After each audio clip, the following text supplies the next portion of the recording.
দোলনরা বাইরে গেছিল, বাইরে থেকে এই যে বাম মাছ নিয়ে আসছে, আমরা বলি এটারে বাইম মাছ। এখন এই মাছ দোলন কাটবে, রান্না করবে দোলন।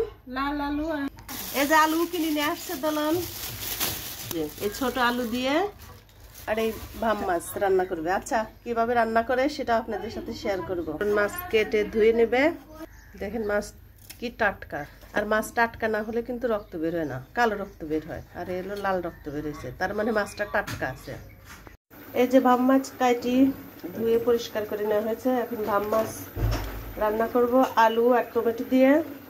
আর ফাহিম ভাম মাছ খায় না, এর জন্য এই যে ডিম আর আলু দিয়ে রান্না করব। আর চিংড়ি মাছ ভুনা। আগে ডিম আলুর ঝোলটা করে নেব। তেল দিয়ে দিলাম, ডিমটা ভেজে নেব। ডিমগুলো যে লাল লাল করে ভেজে নিয়েছি। পেঁয়াজ কুচি দিয়ে দিলাম, পেঁয়াজটা লাল করে ভেজে নিয়েছি।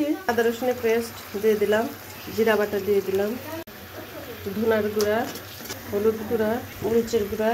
খুব সুন্দর করে মশলাটা কষিয়ে নেব। টমেটো কুচি দিয়ে দিলাম, দিয়ে দিচ্ছি পরিমাণ মতো। সুন্দর করে এখন মশলাটা কষিয়ে নেব। মশলাটা সুন্দর করে কষিয়ে নিয়েছি।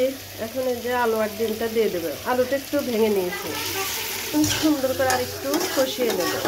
কষানো শেষ, এখন এই যে পরিমাণ মতো পানি দিয়ে দিই। তরকারিটা হয়ে আসছে, আমি এখানে দারচিনি এলাচের পেস্ট দিয়ে দিলাম, এলাচ বেটে সেটা দিয়ে দিলাম। এই যে তরকারি হয়ে গেছে, এখন ধনে পাতা দিয়ে নামিয়ে নেব। এই যে তরকারি কত সুন্দর কালার হয়েছে দেখো। এখন বাম মাছটা বসিয়ে দেব, তেল দিয়ে দিচ্ছি, পেঁয়াজ কুচি দিয়ে দিলাম, এই যে আদা রসুনের পেস্ট দিয়ে দিচ্ছি, জিরা বাটা দিয়ে দিচ্ছি, সব মশলা দিয়ে দিয়েছি। এখন সুন্দর করে কষিয়ে নেব। রান্নার ফাঁকে চলে আসলাম আপনাদের সাথে আমার বিজনেসের কিছু শেয়ার করার জন্য। আমার ছোটখাটো একটা বিজনেস আছে, মানে বাসাতেই বিক্রি করি। এই যে চাদর, হচ্ছে চাদরের কালেকশন। আর এগুলো হচ্ছে বাটিক থ্রি পিস, হচ্ছে জয়পুরি। আমি সব ধরনের থ্রি পিসের কালেকশনই রাখি। এই যে, আর এগুলা হচ্ছে জমজম। আপনাদের সাথে আমার ছোটখাটো একটু বিজনেসের শেয়ার করলাম। আবার চলে যাব রান্নায়। রান্না শেষ করে আসি নাই, রান্না শেষ করব। এই যে মাছগুলা দিয়ে দিয়েছি। আমরা ভাম মাছ ভাজি না, ভাম মাছ আমরা কষিয়ে এভাবে রান্না করি। এখন এই যে সুন্দর করে কষিয়ে নেব। এই যে সুন্দর কষানো হয়ে গিয়েছে, আমি এখন পানি দিয়ে ঢাকনা দিয়ে ঢেকে সুন্দর করে বলক তুলে নেব। তরকারি হয়ে আসছে, এখন আমি ধনে পাতা দিয়ে তরকারিটা নামিয়ে নেব। এই যে রান্না বান্না সব শেষ করলাম। ডিম দিয়ে এই আলুর ঝোলটা কার কার অঞ্চলে খান আমার ভিডিওতে একটা লাইক দিয়ে কমেন্টে জানাবেন। ফাইমের খুব পছন্দ এই ডিম দিয়ে আলু দিয়ে ঝোলটা।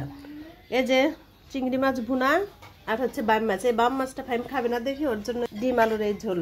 কাজের যেন শেষ হয় না। এখন রান্না শেষ করলাম, আর এই যে কতগুলা কাপড় চোপড় জমা হয়ে আছে, এগুলা ধুতে হবে। আর এই দুষ্টু যদি থাকে যার বাসায়, সে কি আর কাজ শেষ করতে পারবে? এই দেখেন কি করছে, দেখেন মুড়িগুলা ফালায়া, বিছানা চাদর টাদর সব গুছায়া দেখেন। আজকের মতো ভিডিওটা এখানে শেষ করছি। ভিডিওটা যদি ভালো লাগে তাহলে ভিডিওতে লাইক দিয়ে ভিডিওটা শেয়ার করে দিবেন। সবাই ভালো থাকেন, আল্লাহ হাফেজ।